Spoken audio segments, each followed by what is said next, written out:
It's personal between me and you, and I'm going to do you some serious harm, you big stiff idiot. The Untouchable True School Sports Empire proudly presents something the boxing game's missing. Hey, what's going on? It's your boy BT. I came here to talk some boxing with the thousands of True School Sports subscribers. Alright, so really interesting stuff happening in the cruiserweight division as the world's #1 cruiserweight, Jai Opetaia, he's still slated to fight on the December 23rd card out there in Saudi to defend his belts against the unheralded British contender, Sorro Ellis, 17-0, 7 knockouts. Not a whole lot to know about Sorro Ellis. He definitely fits the description of a nondescript opponent, you know. So with that being said, very interesting scenario because the IBF mandatory challenger is Mairis Briedis. Mairis Briedis is currently unavailable to fight Jai Opetaia right now because he's injured. He literally cannot box Jai Opetaia. So the IBF stated that Jai Opetaia has to fight.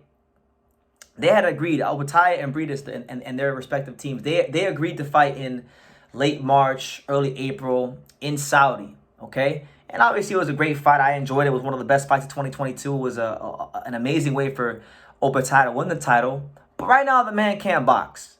Briedis can't box Opetaia.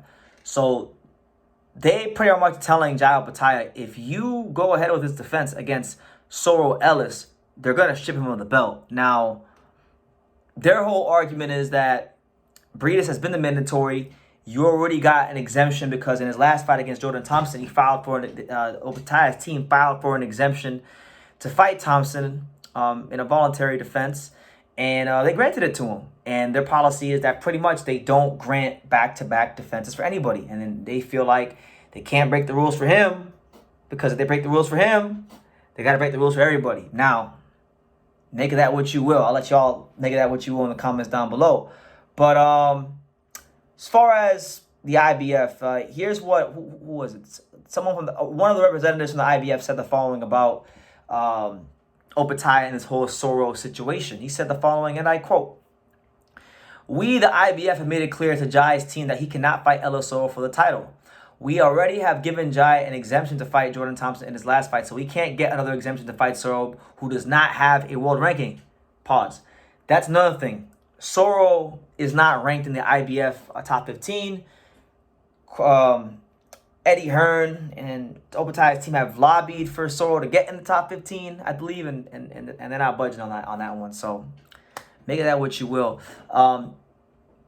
Continuing, I quote, "In our rules, it can't be done. He can't have back-to-back exemptions. If we break the rules for Jai, it opens the floodgates for everyone else. The IBF have notified Jai's team that he cannot fight Sorro. We've said his next fight has to be his mandatory against Mairis Briedis. If Opetaia goes ahead and fights Sorro, he will be stripped of his IBF world title." Now, Eddie Hearn had a lot to say about this. He pretty much said that, look, it's getting to a point where belts aren't going to matter. You know, Opetaia has signed a contract with the Saudi that's life-changing money. He's going to get paid, reportedly, $450,000 to fight Sorro Ellis, which, by the way, is great money for that level of an opponent, you know, for a guy that's not a big name, who's pretty nondescript. $450,000, and Opetaia's not a big name, so that's good money for him, right? So he just pretty much said in so many words that he feels that situations like this are devaluing the belts. But what I can say is this. I have to at least give the IBF a little bit of credit here because they're staying consistent, because this situation has some similarities to the Venado Lopez, Robeisy Ramirez, Rhea Abe situation. Venado Lopez was the IBF champion. He wanted to unify with the then WBO champion Robeisy Ramirez. Okay, he made one mandatory, he made one voluntary defense, who I can't remember who it was against right now. And then he squeezed in a second voluntary defense that was completely unnecessary with Joel Gonzalez, that he didn't need to do, right? So then, when it came time for the IBF to call his mandatory challenger in, Rhea Abe, he wanted to file an exemption. And the IBF said, no, we're not going to give you an exemption. You need to fight your mandatory because the 1 year time period from the day he won the belt had already elapsed. So they didn't feel like they wanted to give him an exemption, especially because Robeisy already had his fight signed, sealed, and locked in with Rafael Espinoza, which he eventually would go on to lose. So at least to some degree they're staying consistent. It's a really tricky situation because that is good money for Opetaia. Who, by the way, Opetaia, before he signed with Eddie Hearn, after he beat Briedis, had promotional issues with his last promoter in Australia. So this is very, very untimely for him. And listen, I'm to the point where it's like I don't want to go through the whole minutia and the politics or everything.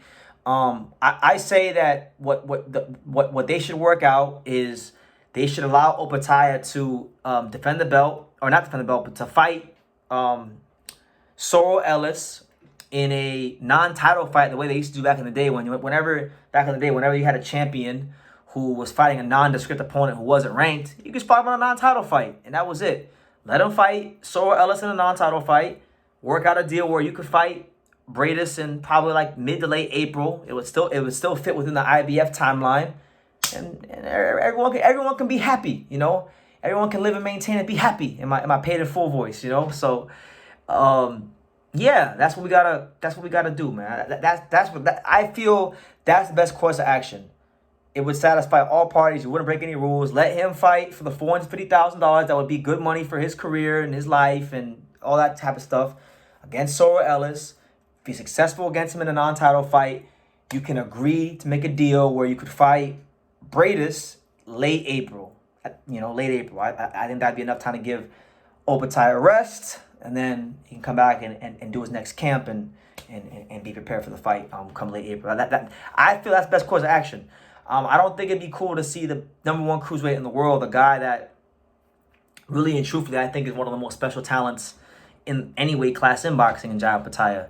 A great fighter, someone that's a must-see TV, just someone that you really want to watch fight, and him losing a title would lower his market value in the sport because he's not a big name yet, and world titles for guys of his star level in the sport, his popularity level in the sport are big building blocks towards becoming bigger stars in the sport. So I hope the IBF does the right thing and just lets him fight Sorro Ellis in a non-title fight, and then work out a deal to fight this guy Briedis in late April. That's probably the best course of action. So that's the news. What do you guys think? What do you guys think about this whole situation with the IBF and Jai Opetaia? Leave your comments down below. Make sure you guys take the time to subscribe. And like I say in every single one of these videos, you can love me or you can hate me, but I'm just a kid from Daniel. So until next time, take care, guys. Thank you for watching another video on the untouchable True School Sports Empire. We're here at the Hatanaka Boxing Gym in Nagoya, Japan. And for more great videos just like this one, make sure you guys click right here.